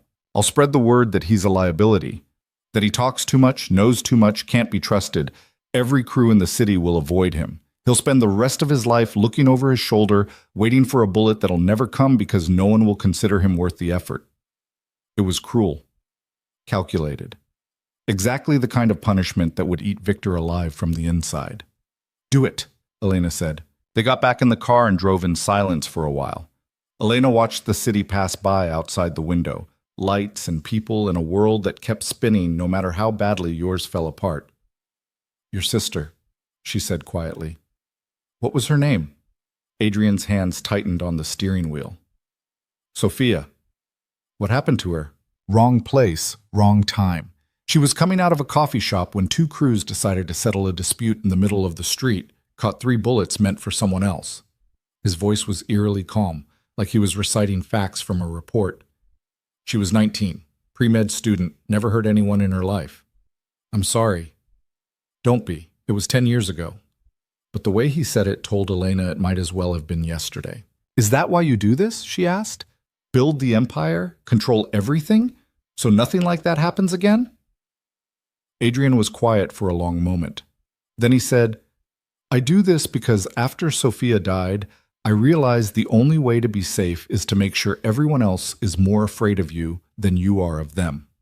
Control the chaos before it controls you. Does it work? Sometimes. He glanced at her. And then sometimes a girl walks into a poker room and ruins 6 months of careful planning in under 3 minutes. Despite everything, Elena almost smiled. Sorry about that. Don't be. You saved me from walking into a trap. You saved me from being owned by someone who probably would have killed me the first time I was inconvenient. Then we're even. They pulled up to a different safe house. This one actually looked lived in, with furniture that didn't match and windows that had curtains. Adrian led her inside and gestured to the couch. Sit. I need to make some calls. Elena sat, exhaustion crashing over her like a wave. It was barely noon, but she felt like she'd been awake for days. She could still smell smoke in her hair from the warehouse explosion, could still feel the phantom press of her father's betrayal like a knife between her ribs. Adrian disappeared into another room, his voice a low murmur through the walls. Elena closed her eyes and tried not to think about anything at all. She must have dozed off because when she opened her eyes again, the light had changed. Late afternoon, maybe early evening, and sitting across from her in an armchair was Adrian, watching her with an unreadable expression. How long was I out? She asked. 3 hours. You should have woken me. You needed the sleep. He leaned forward, elbows on his knees. I heard back from my people. They traced your father's phone records. Elena sat up straighter. And? Castellano's been calling him from the same number for 6 months. Burner phone, but it pinged off cell towers in a specific area. Downtown, near the financial district. That's a lot of ground to cover. It is, but there's only one building in that area that Castellano has any connection to. Adrian pulled out his phone and showed her a photo. The Meridian Hotel. Luxury high-rise. Top 3 floors are private residences owned by shell companies. One of those companies is linked to Vincent Torres. Your accountant. Former accountant, who's currently helping Castellano hide. Adrian's expression was cold. I'm going to pay them a visit tonight. I'm coming with you. No. Yes. Elena, you don't get to protect me anymore. She stood up, meeting his eyes. I'm in this, all the way in. My father made sure of that. So either I come with you or I go on my own. Your choice. Adrian studied her for a long moment. Then he said, You don't have training. You don't know how to handle yourself in a fight. Then teach me. In what, 3 hours? Teach me enough. He looked like he wanted to argue, but something in her expression must have convinced him, because he stood and gestured toward the back of the apartment. Fine, but if I tell you to run, you run. No arguments. Understood? Understood. The next 3 hours were the most physically demanding of Elena's life. Adrian didn't go easy on her. He showed her how to punch without breaking her thumb, how to use someone's momentum against them, where to aim if she needed to drop someone fast. He drilled her on basic holds and escapes until her muscles burned and her lungs felt like they were on fire. Again, he said, standing across from her in the cleared space of the living room. Elena lunged, trying to replicate the move he'd shown her. Adrian blocked it easily, twisted her arm, and had her face down on the floor in under 2 seconds. You're telegraphing, he said. I can see it coming a mile away. Don't wind up, just move. He let her up. She tried again. This time she managed to get her arm around his neck before he flipped her onto her back. Better. But you're still thinking too much. Stop planning and just react. They went again and again and again. By the time Adrian finally called a halt, Elena was drenched in sweat and breathing hard, but she'd managed to land a solid hit on his ribs. Good, he said, and there was genuine approval in his voice. You're a fast learner. I had a good teacher. Don't let it go to your head. You're still going to get yourself killed if you try anything stupid tonight. Elena grabbed a water bottle and drained half of it. What's the plan? We go in quiet. Torres has a penthouse on the 42nd floor. I've got blueprints of the building, security schedules, everything we need. We find him. We find out where Castellano is, and we end this. And if Torres doesn't talk? Adrian's smile was cold. He'll talk. They left at 8 p.m., dressed in dark clothes that wouldn't stand out. Adrian had a gun in a shoulder holster and a knife strapped to his ankle. He'd offered Elena a weapon, but she'd declined. She was more likely to shoot herself than anyone else. The Meridian Hotel rose like a steel and glass monument to excess, all gleaming surfaces and doormen in suits. Adrian bypassed the main entrance and led Elena to a service door around the side. He pulled out a key card. Apparently he had access to half the buildings in the city, and let them in. They took the service elevator to the 41st floor, then climbed the stairs the rest of the way. The penthouse level was quiet, carpeted in thick luxury that swallowed sound. Only 4 units on this floor, each one probably worth more than Elena would make in her lifetime. Adrian checked the hallway, then led her to the last door on the left. He pulled out a lockpick set and went to work on the door. "Where'd you learn that?" Elena whispered. "Same place I learned everything else, the street." The lock clicked open. "Stay behind me." They slipped inside, and Elena's first thought was that whoever lived here had terrible taste. Everything was white and chrome, sterile as an operating room. No personal touches, no photographs, nothing that suggested an actual human being lived here. Adrian moved through the space like a ghost, checking rooms methodically. Elena followed, her heart hammering, expecting someone to jump out at any second. But the penthouse was empty. "Damn it," Adrian muttered. "They're already gone." "Wait," Elena pointed to the kitchen counter. "Look." There was a laptop sitting there, still open, the screen dark but not fully closed. And next to it, a half-empty coffee cup. Adrian touched the cup. "Still warm." "They left recently." "Maybe less than an hour ago." He opened the laptop. The screen came to life, no password protection, and what Elena saw made her blood run cold. It was a live security feed, multiple camera angles, all showing the same location, the warehouse where they'd been yesterday, or what was left of it. The building was a scorched shell now, debris everywhere, but the cameras were still active. And in the corner of the screen, a chat window was open. Adrian scrolled through the conversation, his expression darkening with every line. Torres. Volkov survived. He got out before the charges blew. Unknown. Doesn't matter. Phase 2 is already in motion. Torres. What about the girl? Unknown. She's more useful than we expected. Volkov's protecting her exactly like we predicted. Let them run. Let them think they're hunting us. When the time is right, we'll close the trap. Torres. When? Unknown. Tomorrow night. The tournament.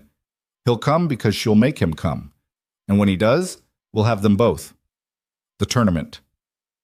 Elena's mind raced, trying to remember where she'd heard that before. Then it clicked. The high-stakes poker tournament she'd seen advertised all over the city. Public event. Big money. Lots of witnesses. "It's another setup," she said. "Of course it is." Adrian pulled out his phone and started typing. "They want me to walk into a public space where they control the variables, where they can take me out without it looking like a hit. So we don't go. We don't have a choice. If we don't show, they'll come for us anyway. At least this way, we know when and where." Elena grabbed his arm. "Adrian, this is insane. They're expecting you. They'll be ready." "I know.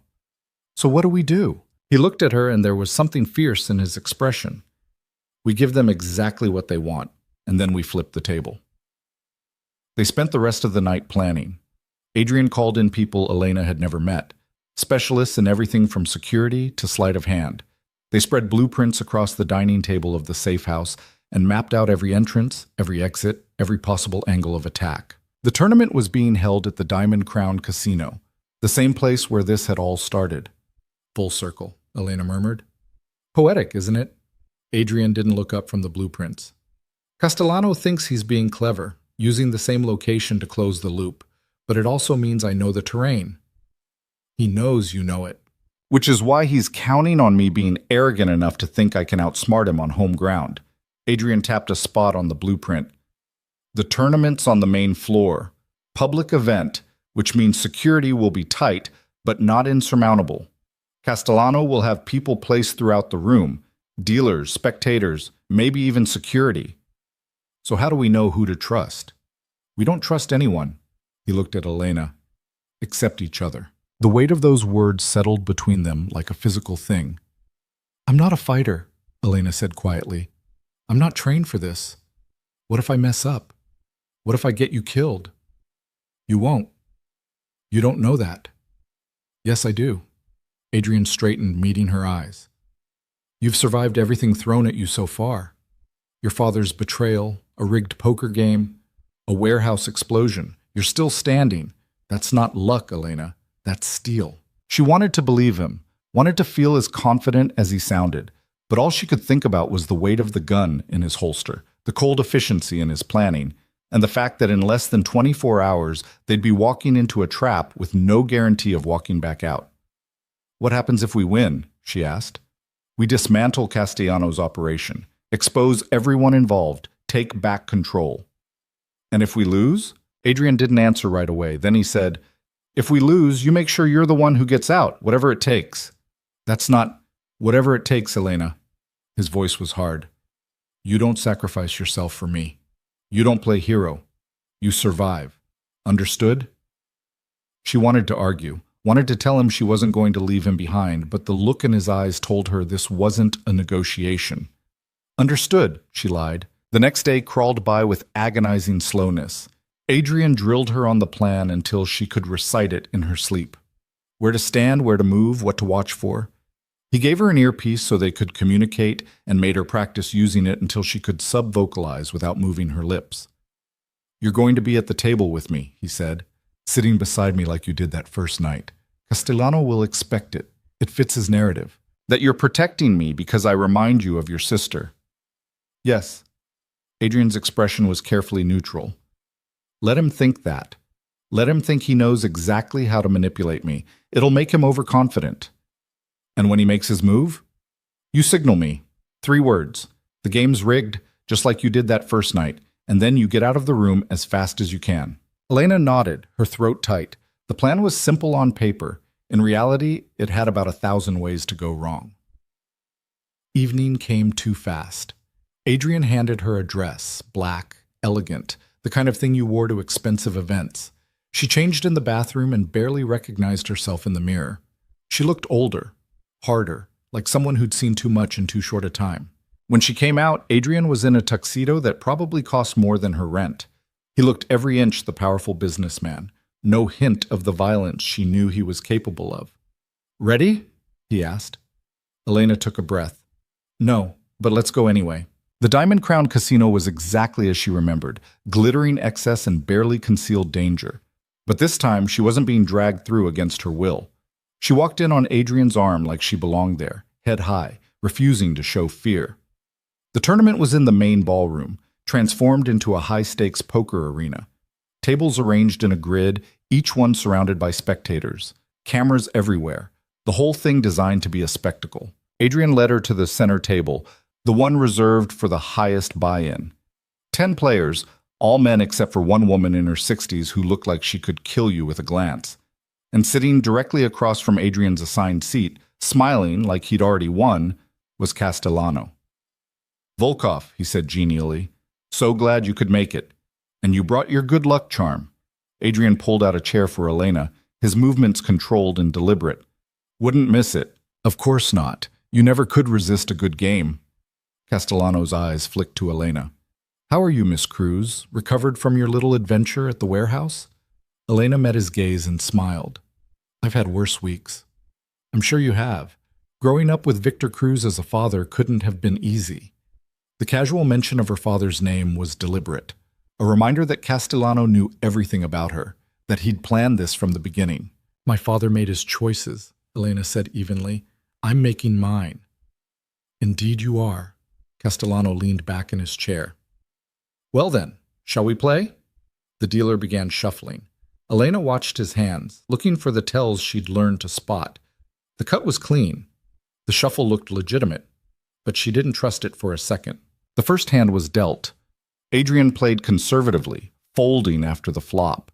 Elena watched the other players, cataloging their tells, their patterns. The woman was aggressive, raising on weak hands. The man to Adrian's right was methodical, only betting when he had something solid. And Castellano played like he had nothing to lose. 3 hands in, Elena spotted it. The dealer's ring. It was black metal, innocuous. But every time he dealt, she saw a tiny flash of light reflecting off its surface. And every time that flash appeared, Castellano's cards improved. Marked cards. Again. She waited until the next hand was dealt, watching carefully. There. Another flash. And Castellano's expression shifted almost imperceptibly. Elena touched her earpiece, sub-vocalizing so quietly only Adrian could hear. The game's rigged. Adrian's expression didn't change. He called the current bet, waited for the flop, then stood abruptly. "I need some air," he announced. "Leaving so soon?" Castellano's smile didn't waver. "We've barely started. Just stepping out. Miss Cruz will keep my seat warm."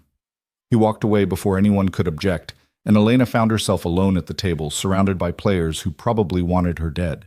The dealer looked at her. "Are you playing the hand, miss?" Elena looked down at her cards. Pair of eights. Nothing special. She pushed half her chips into the center. "I'm playing." The tension around the table was thick enough to choke on. Elena kept her expression neutral as the dealer laid out the flop. King of hearts. 8 of clubs. 3 of diamonds. She had 3 of a kind, but that didn't matter. Not when the deck was marked and Castellano knew exactly what everyone was holding. She glanced around the room, searching for Adrian. He'd disappeared into the crowd of spectators, and for a moment panic clawed at her throat. Then she caught a glimpse of him near the bar, speaking quietly into his phone. Whatever he was doing, she needed to buy him time. "Raise," she said, pushing more chips forward.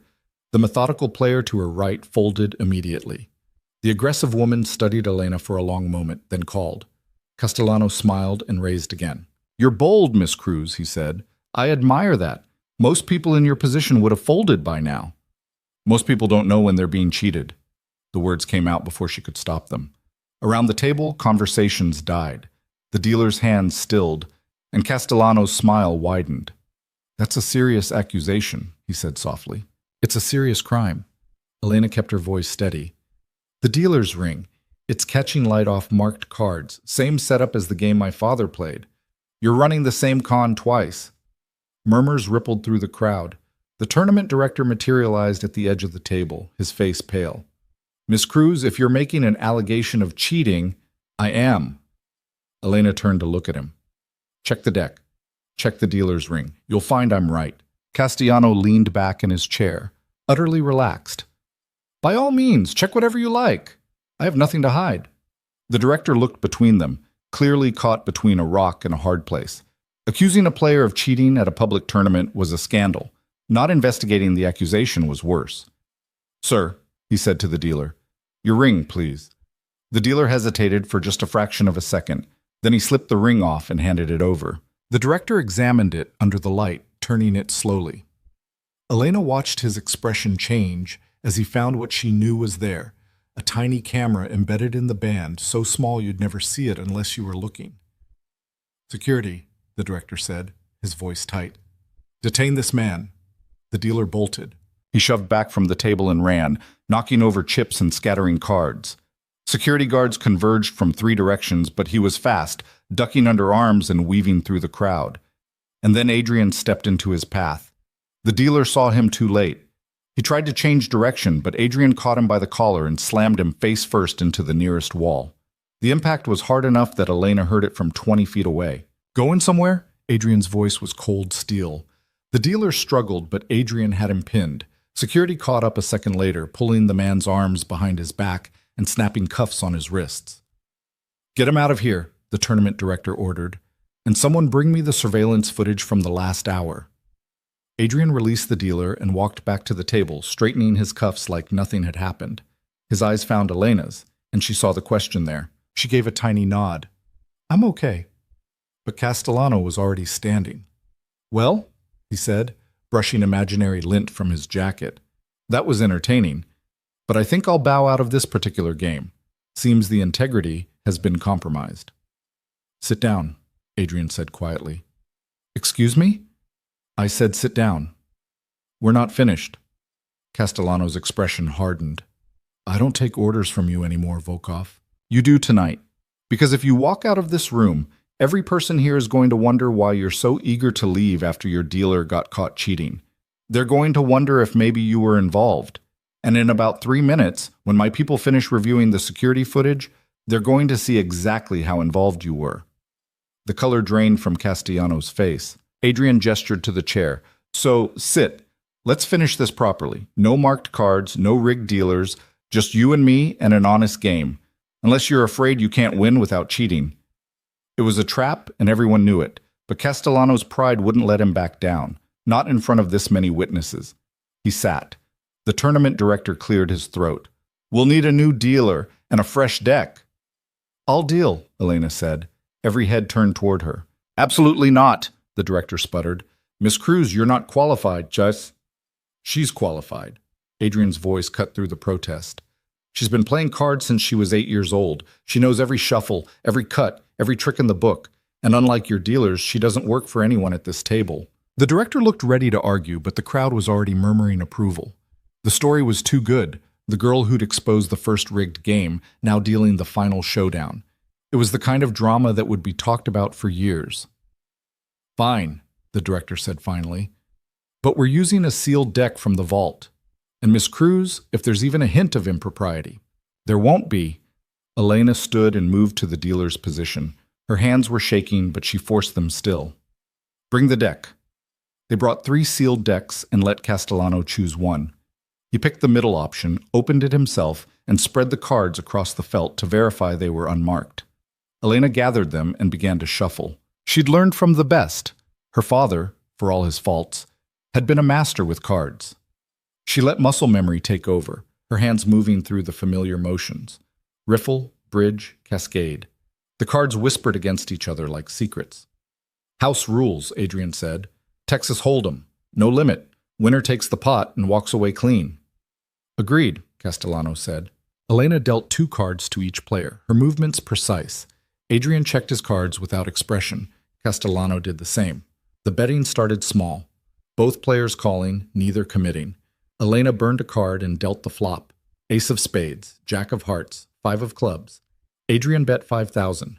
Castellano raised to 10. Adrian called. Elena dealt the turn. Queen of diamonds. Adrian checked. Castellano bet 20,000. Adrian raised to 40. Castellano studied him, looking for tells. But Adrian's face was a mask, giving away nothing. "Call," Castellano said finally. Elena burned another card and dealt the river. 10 of spades. The crowd had gone silent. The tension was unbearable. Adrian pushed his remaining chips into the center. "All in." Castellano stared at the pot, at Adrian, at the community cards. Elena watched his face and saw the exact moment he convinced himself he had the winning hand. "Call." They flipped their cards. Castellano had ace-king, top pair with a king kicker. Adrian had king-10, 2 pair, kings and tens. Castellano's face went slack with shock, then red with fury.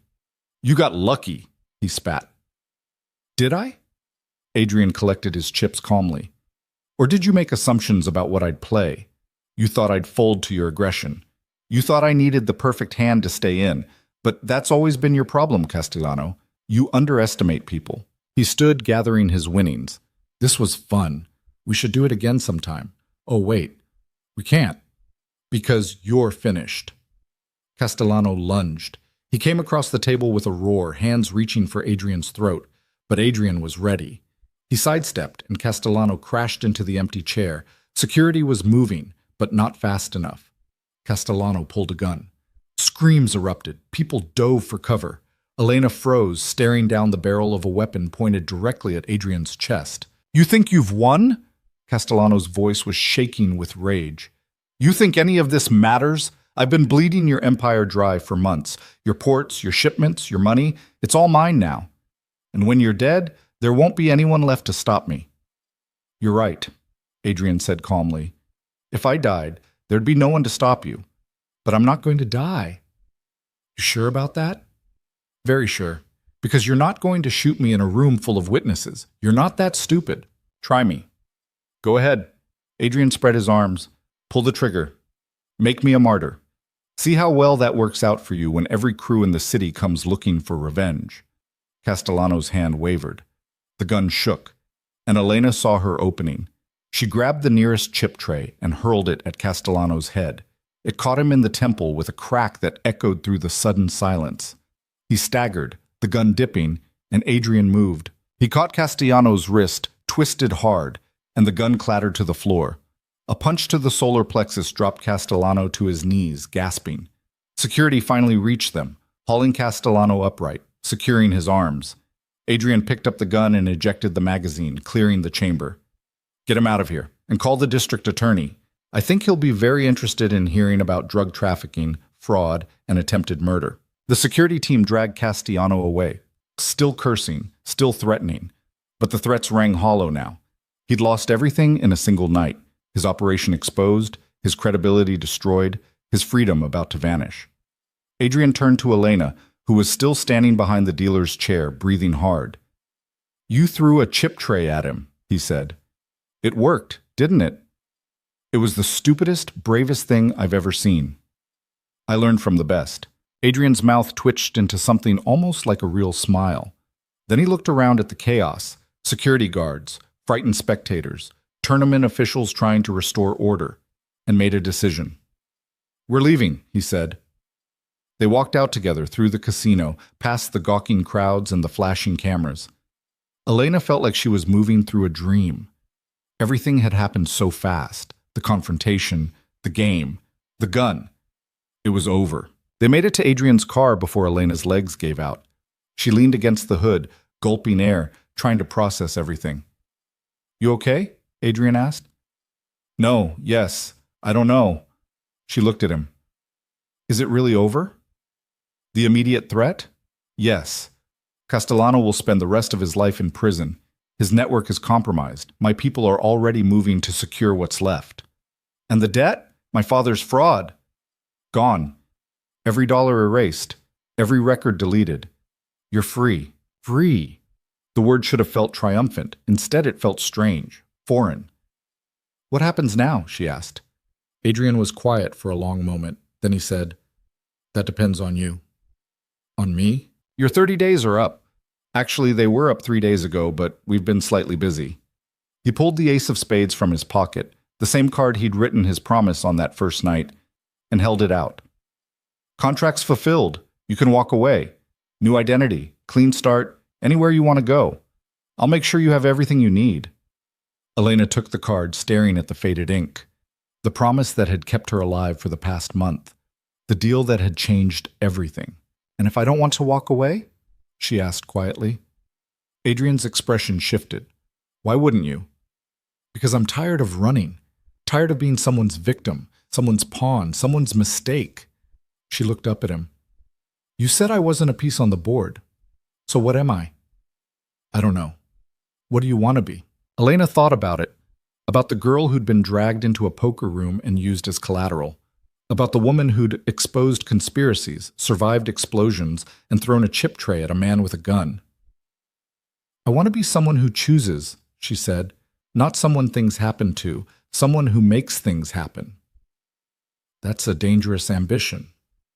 I know, but I think I'm done playing it safe. Adrian studied her, and she could see him weighing the options, calculating the risks. Then he said, I have a position that needs filling. My accountant left rather suddenly, and I need someone I can trust, someone who can spot patterns, find problems, think 3 steps ahead. You're offering me a job? I'm offering you a choice. Take it or don't. But if you do take it, understand what you're signing up for.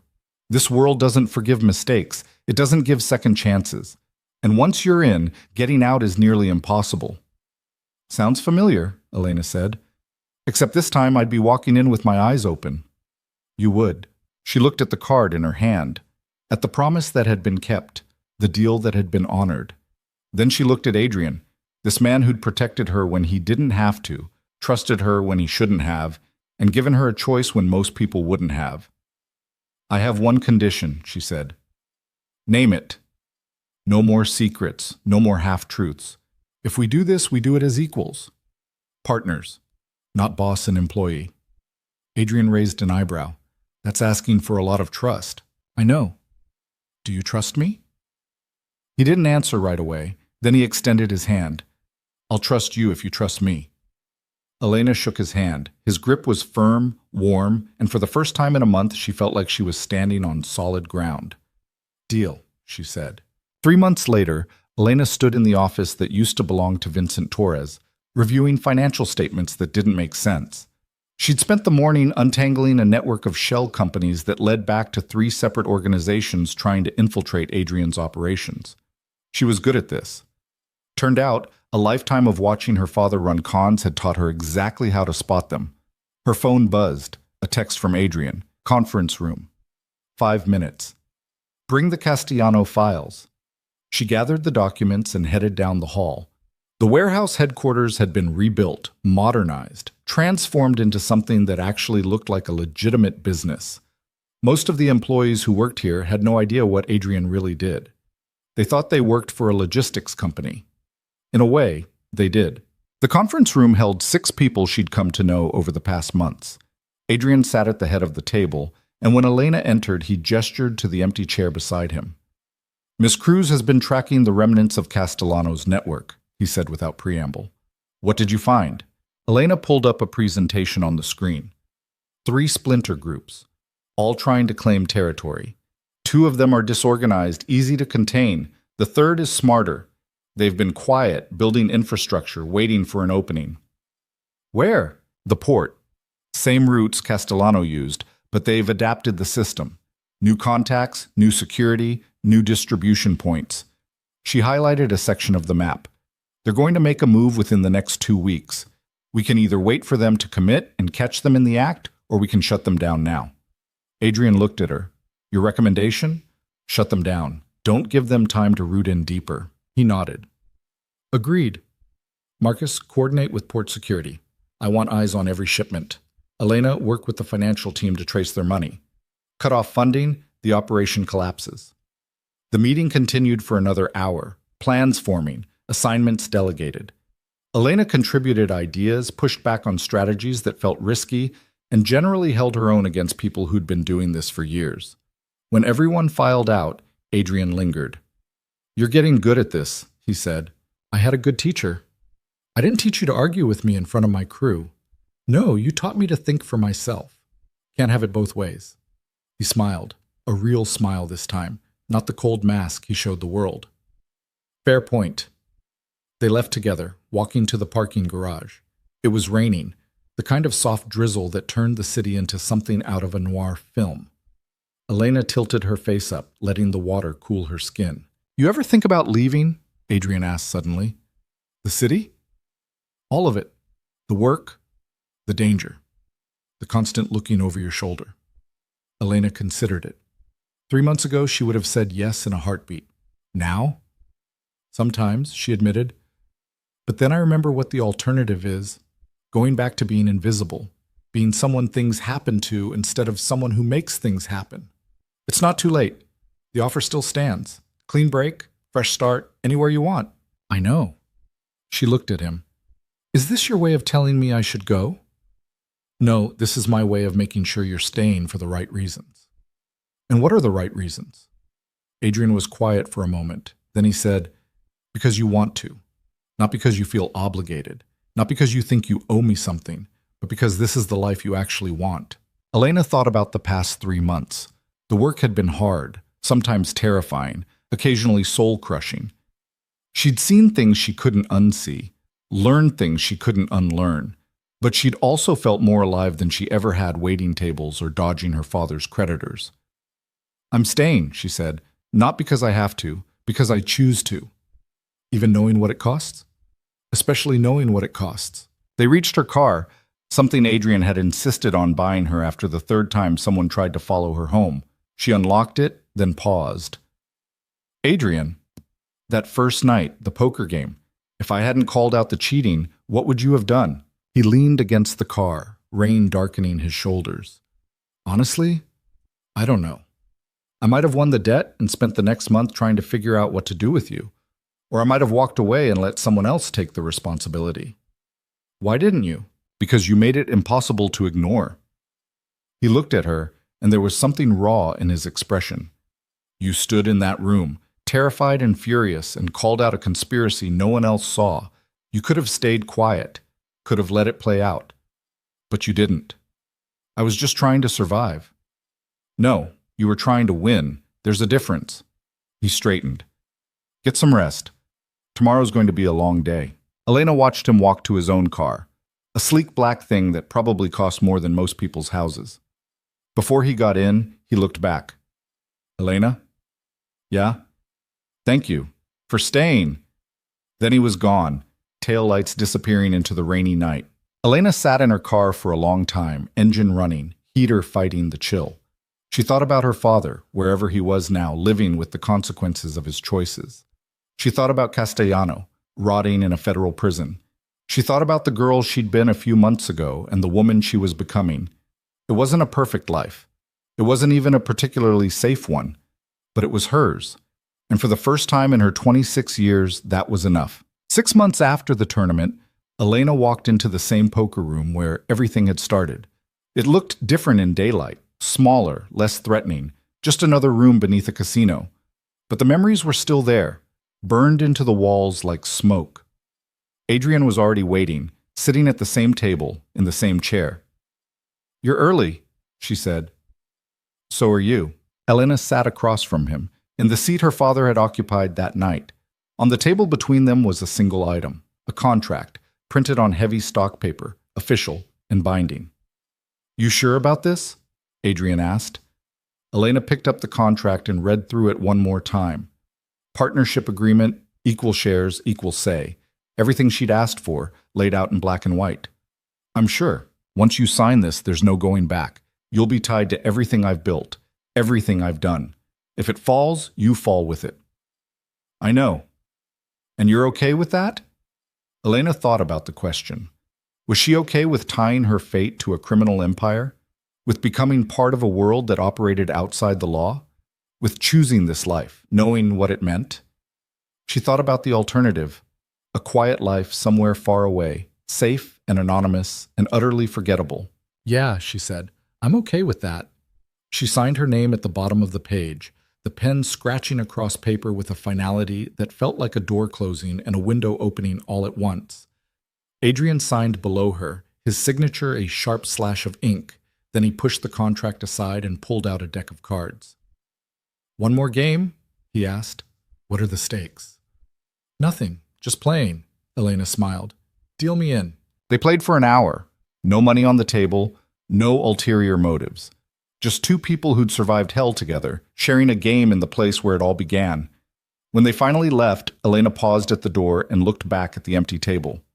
You know what the worst part was? She said. That first night. It wasn't the fear or the humiliation. It was feeling like I didn't have a choice, like my whole life was just a series of things other people decided for me. And now I make my own choices, even the bad ones. Adrian held the door for her. That's all anyone can ask for. They walked out together into a city that gleamed with promise and danger in equal measure. Somewhere behind them, in that underground room, a story had ended, but out here, under open sky, another one was just beginning. The city whispered its version of events, that a mafia boss had won a woman in a poker game, that she'd become his partner, his equal, his match. But the truth was simpler and more complicated than any whispered story. Elena Cruz had never been won. She'd been bet, been used, been manipulated, but never won, because you can't win what refuses to be a prize. The night her father tried to lose her, she'd become something far more dangerous than anyone expected. Not a victim waiting to be saved, not a debt to be collected, but a force in her own right, choosing her battles and her allies with clear eyes and steady hands. And the man who stood beside her now? He wasn't someone who'd claimed her. He was someone she'd chosen, someone who'd proven himself worthy of that choice every day since. They got into her car. She always drove now, one more small act of control, and Elena pulled out into traffic, navigating the city streets with the confidence of someone who knew exactly where she was going. Adrian watched her, something almost like contentment in his expression. No regrets?